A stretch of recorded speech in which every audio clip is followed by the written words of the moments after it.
Music, WNST, Towson, Baltimore, and Baltimore Positive. We are taking the Maryland Crab Cake Tour back out on the road. I've got the Betty Boop scratch-off tickets. We'll be giving these away at Conrad's Crabs this week on Wednesday, special Wednesday edition of our Maryland Crab Cake Tour. We've taken the G&A Coney Island date. We've moved that into next month. We'll have a makeup date on that. We had a little issue on Friday and getting that done. We're doing it in conjunction with our friends at Goodwill Industries as well as our friends at Window Nation. And I'll be telling you more about both of our great sponsors. This guy got together and sought me out at the Super Bowl. We sat down and talked about the baseball work stoppage and all the things that were going on in January and February and March. Now we're into April and we got like a real baseball season, but I want to mix in a little bit of soccer with this guy because he was out tweeting last week about the Baltimore-Washington bid. He's an interesting cat in that he covered all of the Angelos Lerner Washington Nationals birthing rights back in 2004, 5, 6, 7 at the Washington Times. He now covers the world of business at Sport Business. He is our longtime friend and checking in from closer to Yankee Stadium than Oriole Park at Camden Yards. Welcome Eric Fisher, one of our defending baseball champions, back to talk a little soccer and a little baseball. But this is an interesting Baltimore-Washington thing, right? For two guys that have been covering this market and the DMV as separate entities for so long that we couldn't figure out one baseball team or one football team or one stadium, or I guess we have one hockey, one basketball team. But this World Cup soccer bid is a fascinating play for Baltimore specifically, where we thought we're never going to get games here, no chance of that. Well, things changed a lot last week, and I know it's Sport Business. This is what you guys cover, man. Yeah, so what's happened here is basically Baltimore and Washington have put themselves together to make the best possible bid as a joint entity. It is very common for World Cup hosts. And just to sort of back up, Canada, United States, and Mexico will be hosting the 2026 World Cup. And FIFA is about to name within the next handful of weeks and months the sites for those games in 2026. It is very common for capital cities and host countries to get some piece of the action. But the problem is that with Washington, you've got FedEx Field that has long been notorious for having poor field conditions. This has been an issue with the Commanders and all of their various iterations and identities in terms of having poor field conditions. Anytime you've had soccer friendlies there, it's been an issue. And FIFA really takes great care to make sure that the venues where these games are going to be held have really good field conditions. And so what ended up even if it's 126 degrees in Qatar. Oh, 100%. Yeah. and there's going to be all sort of special considerations there for the venues there for the 2022 World Cup. But with the 26 process here, Baltimore and Washington sort of figured the best way to get a piece of the action, and they're competing for big new stadiums like SoFi Stadium in LA, where we were for the Super Bowl, Allegiant Stadium in Vegas. You've got great facilities in Orlando, a number of other places that are vying for pieces of this schedule as well. For Baltimore and Washington, what they did is they put their heads together, and the best way to do this is concentrate the actual game action at M&T Bank Stadium, where the Ravens obviously play, better conditions there, and then do fan events on the National Mall in DC, and you sort of get the best of both worlds. And in a lot of ways, this is where I sort of feel to hold here, that this is part of what was contemplated literally 20 years ago when Baltimore and Washington were working together trying to get the 2012 Olympics. Now that obviously ended up going to London, but this sort of regional collaboration and sort of putting the best of both cities together, we saw this 2 decades ago, literally. Well, the reason this is big for me, right? Because I did the Ronaldinho game, when they had to sell out. Tickets were $300 for a friendly to get in. I mean, I have never seen demand for any event quite like that first event. Now, the second time around when they brought Man City in, it wasn't the same as having Chelsea here in the beginning. But I'll say this, for wherever Baltimore sits on the wire and on the new HBO show and the perception of whatever Baltimore would be, in this particular case, and I have Marty Conway on all the time, and Marty's been on camels over in Qatar, working with World Cup people. And he said all along, they're going to be very hard pressed to not have Washington. Like they kick off the World Cup in France and Paris. They kick off the World Cup in the UK and Right. London. They kick off Natural capitals. that's what they do. And he said that, they've already committed that SoFi and MetLife and, these big Jerry's World, these big stadia where they can make more money, that's all well and good. But to not have the nation's capital involved in the World Cup bid is crazy. So you say, gotta have it. Now, you just said gotta have it. And this is where I want to massage my brain, because I went into my wife on Friday when this went down and I'm like, they're really going to get games. I it was kind of reminds me of when we got the NFL team. I was pinching, we're not really getting the Cleveland Browns. There's no way that's going to happen. That can't happen. And this is one of the thoughts where I'm like, not only are they going to get a bid, they're probably going to get 6 games in Baltimore, because DC has been declared per stadium non grata, whatever that, that they're not going to play there. Quarters. I mean, I'm just speculating here, but maybe, not just, early round robin kind of stuff, maybe a little later on too. I mean, I'm a little pinch me about all of this, because when I heard this news, look, I've heard Terry Hazeltine talk about they're going to do this. I went to that awful press conference, that dog and pony show was 112 degrees, and that poor Dick Cass is out there melting. Everybody's melting. And I thought, we're not getting the World Cup here. I mean, because I've been to the Houston Stadium. I know where the money in the NFL is for Bob Kraft. I can start to do the math on Mexico and Canada and what's going to happen there. And I also felt like, well, Cincinnati's not going to get games, and they're probably not going to go everywhere in Florida, but Orlando, there's a draw to Orlando and Disney World, and they have hotels, and everybody in the world would want to go and say, well, base in Orlando for 12 days, live there and fly to Houston for a game, or fly to Mexico City for a game, if you're that kind of fan that you're putting the money. Because I was that guy. I went to Germany in 2006. I spent 12 days in Amsterdam, driving into Germany, driving into Gelsenkirchen and Dortmund and Kaiserslautern to see the U.S. team play. I had plans on doing that in 2010 in South Africa. So I know how these people travel and what it represents. But when I heard that not only was DC and Baltimore combining, and I thought, well, that's good, we'll get a game or two. My first thought was, well, they're being nice to us, and they're using another city, and that's good. But why does DC need Baltimore? And to your point, they hate the stadium. So all of a sudden, for the first time in my 31 years of being here, the Baltimore to DC thing, we've always played the bastard stepchild and the kicked around little brother, and even what happened with the Nationals and Angelos, which you and I go through all the time about how we've gotten screwed. This is the one time where I'm like, proximity is power, and we have the stadium and we have the downtown location, and this might really work out. There might really be World Cup games here in 26, and it's not some pipe dream from a bureaucrat. This is feels like it's really going to happen. Am I getting too excited, Right. Eric? No, not at all. No, I think because again, being part of that nation capital region is really part of it. You also referenced some successful friendlies in the past. You also know better than I do that, yeah, there's Jerry's World, there's SoFi and all that, but M&T Bank Stadium is a very solid, well-run facility. Sight lines are good, conditions are good, field quality is good. Operationally, you have games there. It's just going to work. And to a certain extent, just going to work and not having any problems, that's a good thing for FIFA and for anybody. And so to have a very solid, well-run facility where things are just going to get done and done correctly, and obviously being 45 minutes up the road from the nation's capital, these are all real strong attributes. And there's nobody in DC getting upset about this, and it's a big party for Baltimore. This would be the biggest thing that Baltimore's ever had, ever, not close. And it just kind of came in a news dump on Friday, and I'm sort of picking listen, Eric, when I read it on Twitter without reading it, my first thought is, oh, we're going to get 2 games. That's cute. That's nice. They'll put 6 games down there, 2 here. They make us feel a part of it. Good for us. Maybe we'll have the French team stay at the Four Seasons and practice over at Pete Caringi's place at UMBC. I was thinking like that. This is becoming a little bit more than just getting a dessert here or just getting an appetizer.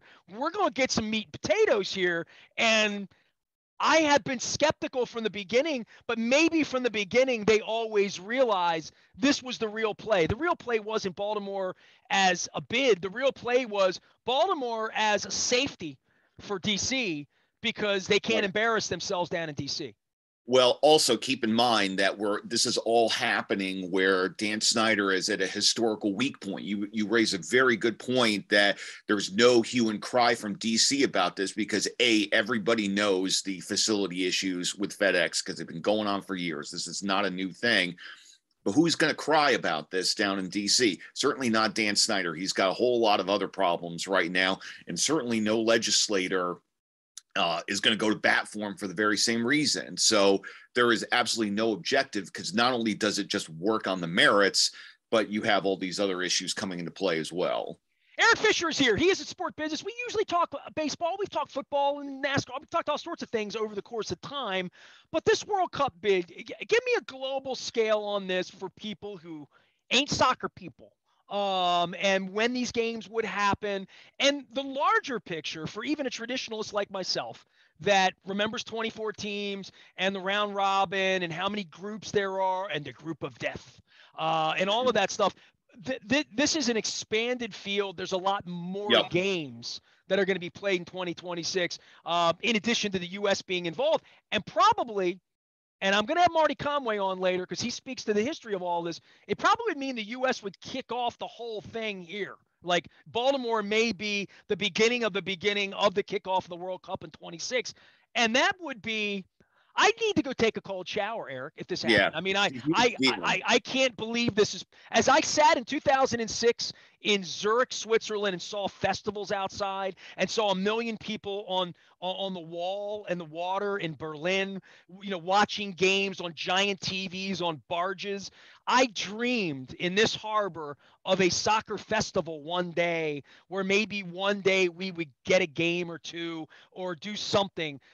This is a bigger dream than I think we even had here. And the fact that the World Cup's actually coming. Back in 2010, I threw a party. Comcast still hasn't paid the bill, so if you know anybody there, tell them they owe me 10 grand. I threw a soccer festival in Baltimore County. We called it it was when the U.S. played England and Argentina played that morning in the 2010 World Cup. So it was a Saturday morning. We had a plaza. We had a giant TV, all the things that I dreamed of doing here. And at that particular point, Terry Hazeltine gave me a World Cup jersey that's since fallen apart, but it was a legit jersey that had a 22 on it.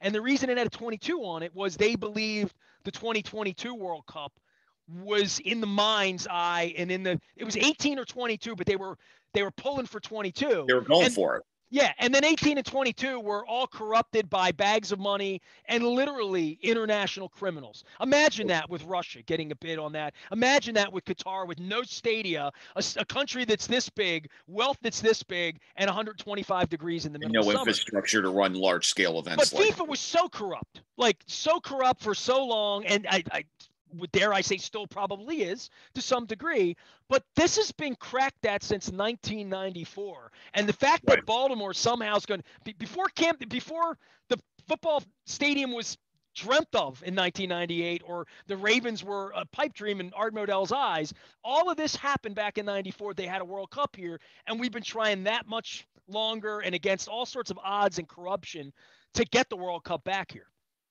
Yeah, it's a huge deal. And again, to sort of speak to the Washington-Baltimore piece of this, there's not a lot of folks, like you out there speaking of 1 + 1 = 3 with the two cities. I mean, Ted Leonsis tries to speak to this, but, you guys don't have a lot of company in that regard. And I do feel like when done well for major events like this, 1 + 1 can equal 3. And, and again, to your point, in a way where Baltimore is not just an add-on, but meaningfully part of that equation. Well, the meaningfully part of it is we would get all the we get all the jam, right? Right. I mean, if the games are here, then the World Cup's here, period, right? Well, yeah, I mean, that thing on the mall is going to be a big deal as well, too. I mean, yes, the games, it's all great. It's all great. It's all gravy. It's all good stuff. And yeah, it's going to be a huge moment. And it's important to remember that this is the world's biggest sporting event. We love our Super Bowl here. We love our World Series, and they're a big deal. But particularly if you put this in the context of the issues that the Olympics have had and the entire Olympic movement, not just COVID, and COVID certainly accelerating, what we saw in Beijing and what we saw in Tokyo, but the Olympics is a diminished thing right now. Not so with the World Cup. And yes, there are probably going to be some issues with Qatar, but then you come back raging in 26 with this North American thing that's just going to crush it. And it's not going to just crush it in your region. It's going to crush it all over the continent. And it's going to be a huge deal. And again, Baltimore's part of it. Should we celebrate? Is there anything that could screw this up? I mean, I've been wanting to ask you all weekend. I'm going to ask everybody, but is there anything that gets in the way of Baltimore actually having World Cup games now that they're a part of the DC bid? It feels to me like this was found money. There's nothing that can screw this up in my mind right now, and I don't want to get that excited about it. Yeah, I mean, it's not a done deal, and obviously there's competition out there from a lot of different markets, but you also make a good point about the expanded field, that there's a way to sort of spread the candy around here a little bit, that yes, there's going to be big events in SoFi. There's going to be big events in MetLife. There's going to be stuff in Orlando. Some of these things are a given, but there's enough to go around. I still feel like, it's not just going to be early stage stuff, that, Baltimore should be getting a little bit more of that, but we'll see. Again, this decision is coming down, fairly soon. It's probably going to be in that May, June kind of timetable that we get some clarity on this. And going to be fairly soon here, but yeah, you can't guarantee anything, but I think it looks real strong. Cause again, you can't have this whole event come and not be part of, the nation's capital in some regard. Aaron Fisher is here. He's getting me excited. He made me want to live another 4 years through all of this if we're going to have World Cup soccer games in my hometown. He is with Sport Business. We usually talk baseball, and if you're watching out on video, you can see Lou Gehrig and a whole bunch of baseballs behind him. What do you got? I mean, we're a couple weeks into this. The Orioles, obviously John Means. We could sit here and talk about the on-the-field part of all of this, and Adam Jones is now uppity because the Orioles have screwed him too. Say, get in line. For the season itself and for the Orioles, I mean, we were out in Oakland last week. I've never seen less people at a baseball game than what I saw there on the 3 games, literally after the opener. I had a young man on last week who wrote a piece at The Ringer about Oakland losing football, losing basketball. You talk about the business of sports and where we are with baseball at this point. How many bad franchises are there? How many Baltimores and Tampas and Oaklands and sort of before the Montreals and the Nashvilles and the Vegases start coming in? It can't get much worse than it is in Oakland right now. Yeah, there's this is different than some other sort of external factors sort of coming in and coalescing in a bad way. This is actual, what I would consider sort of operational malfeasance here. That if you sort of look at what the A's have done in jettisoning all of their top players and raising ticket prices and not sort of staffing the building correctly and operating the building correctly during game days and everything. It's like, they talk about being rooted in Oakland. I'm sure as heck not seeing it. This seems to me all sort of wired in to sort of lay tracks to go to Vegas. That's been my gut for a while. It remains my gut feeling. They claim they're still on parallel tracks here, but you look at sort of, the issues they've already been having in Oakland, and they basically have said they got to basically pull an inside straight at this point and have every single regulatory and legal step along the process go perfectly for anything to even remotely be possible in Oakland. Meanwhile, they've placed bids on 5 different pieces of property in Vegas. Everything's simpler to do. Everything's cheaper to do in Vegas. This all just sort of feels like a drawn out beginning of the end with that. In Northern California there. And meanwhile, the fans are suffering. You've seen it yourself. The A's, it may not be the largest fan base, but they're loud, they're vibrant, they're committed, they're passionate. And they're just sort of getting stepped on right now. And it's really unfortunate.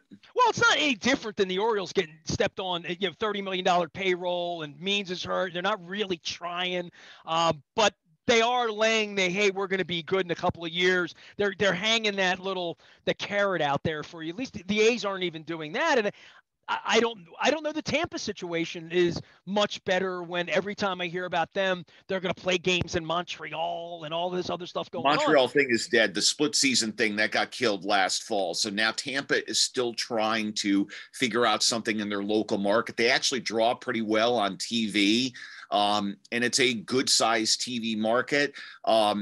It's just a matter of Stu Sternberg, the team owner there, opening the wallet. Something could get done tomorrow. And actually, they were really close on a deal in Ybor City on the Tampa side of the Bay a couple of years ago. Had a 50-50 deal essentially worked out with the politicians there, and Stu didn't want to cover his end of the bill. And well, it feels to me like if you're not willing to do that there, then you really are beating the drum to leave. I mean, they have been there for 30 years, and they are not a market factor for as good as they've been in a place where the weather's good and people play baseball all day, and that Right. may be part and parcel of where the stadium is. Well, then if you believe in the market, then you change that and make it better. And if you don't believe in the market, you go to Nashville. You go to you go somewhere else.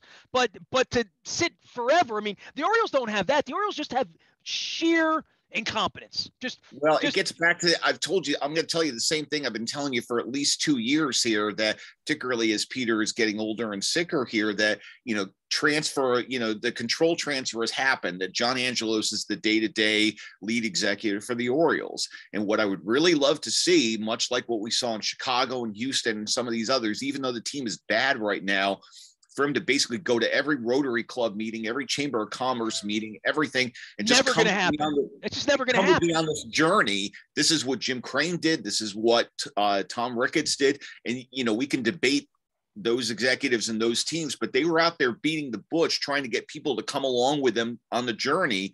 And we're seeing none of that with the Orioles. Does it have to be the owner? I ask you this. It has to be. Yes, it has to be the owner. Yes, I mean, certainly you can have help from team president. You can have help from general manager. You can have help along people. But this is part of the issue with the A's, that John Fisher, nobody ever sees him. You got Dave Kaval out there kind of beating the bushes, and that's great. And Dave's got a lot of energy, and, he's trying to get things done, but he's not the money. At the end of the day, people know how and where the bills get paid. And again, it's got to be ownership leading the charge. Well, to me, so much of this is about business. And that's where I lose a lot of the fan base that doesn't own a business or isn't in that space or that networking space or that CEO space that I've been in for 30 years, that I've never run into an Oriole representative in any of these places. Good times, bad times, salespeople, people just fronting the organization, shaking hands, inviting people out. Here's a couple tickets for the game on Saturday. Bring your wife down. Come back to the ballpark. Now, the Orioles have done this 1992 prices. You'll get a couple cheapskates to come out for $10 because they want to come out and smell it, but it hasn't in any way been any sort of panacea. You know what I mean? Like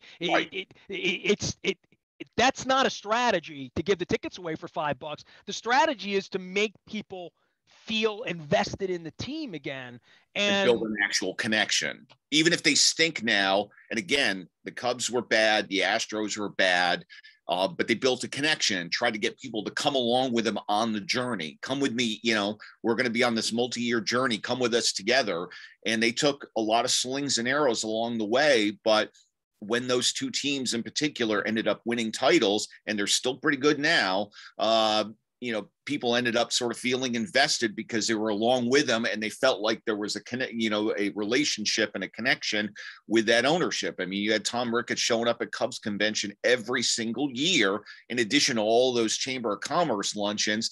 Like, I'm going to sit here and take fan questions for an hour. Nothing's off limits. Orioles have never done anything like that. And probably never will. Eric Fisher is here. Yeah, at Sport Business, and that's why it's never going to get better. That's what I've said to people. Until they change, they can't figure out Adam Jones right now. You know what I mean? They can't get along with the only player that they've had who didn't ever want out of here, who didn't, other than Mark Hakis, who was also a pretty good soldier here for a period of time. Everybody else left and has been long since forgotten. And, I mean, you're familiar with all this. How about the Nationals, Eric? Particularly bad, because think about what Adam Jones did and said after Freddie Gray. That's even worse. Like, given how important a figure Adam Jones was at some of the worst moments in the city's history, to not keep engaged with Adam Jones at a meaningful level, that's malfeasance right there. Well, it's who they are, but I also in speaking to how it changes, they think winning, they literally think we're going to win someday and you're all going to come. And this has been their philosophy. Yeah, I mean, you covered the team before the Nationals existed. Now the Nationals are going to have an ownership change, right? Like, right. They're in their own transition now. That's exactly right. Give me as you see that, because you have spent hours of your life here on my airwaves alone talking about this 2, 3, $400 million worth of money that the Angelos family owes the Washington Nationals franchise, and Right. how that's going to factor into a $2 million transfer in some way. $2 billion. $2 billion. I'm sorry. My bad. B for M. $2 billion transfer where there's, I don't know, 20% of the value of the franchise is in dispute based on money that they've been siphoned for now going on 16 years. Yeah, so so essentially you basically have existential questions now about both franchises, and you have basically both of the old lions between Ted Lerner and Peter Angelos essentially dying out, and you have a situation now in both franchises where John Angelos, we don't even know what he's thinking, and Mark Lerner appears to be, he's had some health issues and some other things going on that, maybe thinking about what is next for him in life. And that's all very fair and appropriate. But as this sale, and they've retained Allen and Company, this big deal firm that essentially transacts every major franchise happening out there. And they're doing the Broncos right now, same sort of thing. This is exactly right. If Ted Leonsis or anybody else is going to buy into this franchise and take it on to lead into the next era, this situation is going to have to be resolved. And not only is it going to have to be resolved in a short-term sense, because everything you reference is strictly about the 2011 to 2016 media rights. This thing came up in 2011 where they were basically trying to set what the media rights was going to be for that 5-year period. And everything that has happened in the 10 plus years since is still litigating 2011 to 2016. So actually 2017 to 2021 is still not yet been resolved. And now we're in 2022, and 22 to 26 has got to be settled out as well. And so so that whole Masson question has got to be resolved both for now and going forward. Well, the damage being done, just in general, where they don't have broadcasters that can see fly balls at this point. I mean, the broadcasts are they're a disgrace. I mean, to be a broadcaster, to be a part of that. Why the league isn't sitting on them about that? I've asked about this. I'm sure others have as well. Just can't seem to get a good answer. Well, the league is poorly run. I mean, can we just say that Major League Baseball is really poorly run? They've had their issues for sure. And on this one, given that we have now 2 years of protocol experience, given that we have vaccines, we have boosters, there is a way to do this and control and minimize the COVID risk. I get that 2 years ago we were in a vastly different place, but a lot has happened in the 2 years since then, and every other RSN has figured out how to do this and keep their guys safe. And we all want people to be safe. I get all of that, but for Masson to be left at the station when the train's already gone and everybody else is on it, this is where New York has got to step in and say, come on, listen, this is not.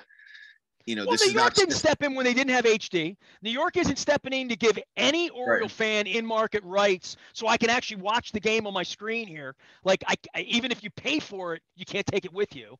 And there's no one to call. And the media has no one to ask questions to. And the fans just whistle past the graveyard and move on to the NFL draft on Sunday, or the Preakness, or fishing, or whatever they're doing. The fact that New York never got involved with Peter in litigating this, I know they've gotten involved, but they've never gotten an outcome. That everything's always dangling when you're doing business with Peter Angelos. Well, and everything, to your point, there's been, I've read literally thousands of pages of paper about this. This is all getting litigated and contested in that way, but you never have a situation where anything is done publicly, like where you've got Rob Manfred or one of his key lieutenants going out and talking to somebody like me, and just like, hey, what is the deal with masks and why aren't they sending people on the road? You're never having any external public level pressure. Everything that we're describing is happening. It's not even really in a courtroom, because they haven't even really been in a courtroom on this thing lately. This is all just paper going back and forth, and the billable hours, the meter's still running on that. There's no external pressure being placed on them to just like, hey guys, just do better. Well, Eric Fisher is here. He's doing better at Sport Business. You can find him out on the internet. Long time at Sports Business Journal. Before that, at the Washington Times, covering all things local. Last thing, just the set sail here. Anything on Dan Snyder that you wanna give me at this point? I mean, the owner of the Ravens has been running from me because he doesn't want to have questions from me about that, right? Like, so all of these guys, the other 31 partners, are all hiding under a rock right now in regard to whatever Dan Snyder has done to besmirch the Shield. Yeah, so this is going to be really interesting to sort of play forward here. I will say that it's sort of a shame that what really seems to be ratcheting up the pressure right now is the allegation that he has basically been skimming from his other team partners. That has sort of reached a level that all of this other stuff and all of this horrible experience that these various women had over the years, that couldn't get it to rise to that level. That in and of itself is unfortunate that it's taking this to rise up to a whole other level. But unfortunately, that's where we are. But if it is in fact proven that Dan Snyder was skimming off his other owners, there's going to be a forced sale. There's no way that the other team owners will tolerate that. Again, why we couldn't get, any of this sort of attention when you had all this other harassment. Won't that be great to pop the zit, though? I mean, it's kind of like when the old man dies here and the baseball team moves to somebody that actually wants it, that wants to show up. I mean, with the Washington thing, for all of them, they need to pop this zit at some point. I mean, at the end, he can't remain. We all sort of know that, but he doesn't know that. And he has flaunted and broken all the rules of showing up and not being around, and his wife's involvement. And he's really, really a nefarious, dodgy cat. And the fact that the NBA could get rid of a guy who was a bad guy quickly, that this isn't going that way, I would think the owners are even more dug in, knowing them, knowing how nasty they are in general. But again, that the line on that is if one of them is stealing from the other, that is probably the red line. Not any of this other stuff, unfortunately. That the notion of other owners stealing from me, that could be the red line. But again, that's got to be proven, and that's in dispute. You've got basically house oversight and this former employee saying one thing, the team saying another. This is still being sort of played out. But yeah, this is a gut feeling. My gut feeling is that this is potentially the beginning of the end, because I don't even know how you come back from this. That, even if these Freeman allegations they prove to be unfounded, the same sort of thing. These guys were 31st in attendance last year. It's not going to be better this year. The team is probably going to be in that same sort of 8 and 9, 7 and 10 kind of morass they've been forever.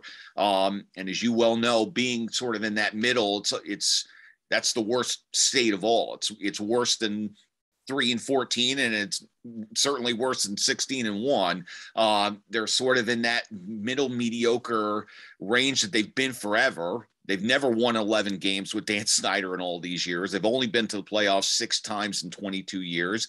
I don't know how it gets better on or off the field for them. Well, pressure from the inside that maybe they gave to Jerry Richardson at one point, but they haven't. And they would have loved to have gotten Mark Davis out a long time ago, but they couldn't. And they took Stan Kroenke's money and ran with it. He is Eric Fisher, covering all things sport business. The last time I saw him, we were high above Inglewood about 8 weeks ago. Maybe one day we'll be high above Camden Yards. Eric, it's always great to visit with you, man. I'm glad I called you on soccer. And, man, we ran through the whole Baltimore-Washington gamut, and hopefully soon we'll get a milkshake at Shake Shack or something soon. All right. Sounds great. There he is, Eric Fisher, joining us here from Sport Business. You can follow him out on Twitter. No one covers the business of sport better. That's why it's called Sport Business. And he's local as well. And pinch me on this World Cup thing. I am talking to more and more people about the potential that 4 years from now, we're going to have real World Cup games here in Baltimore. So that is exciting. I am Nestor. We are WNST, AM 1570, Towson, Baltimore, and we never stop talking. Baltimore, positive.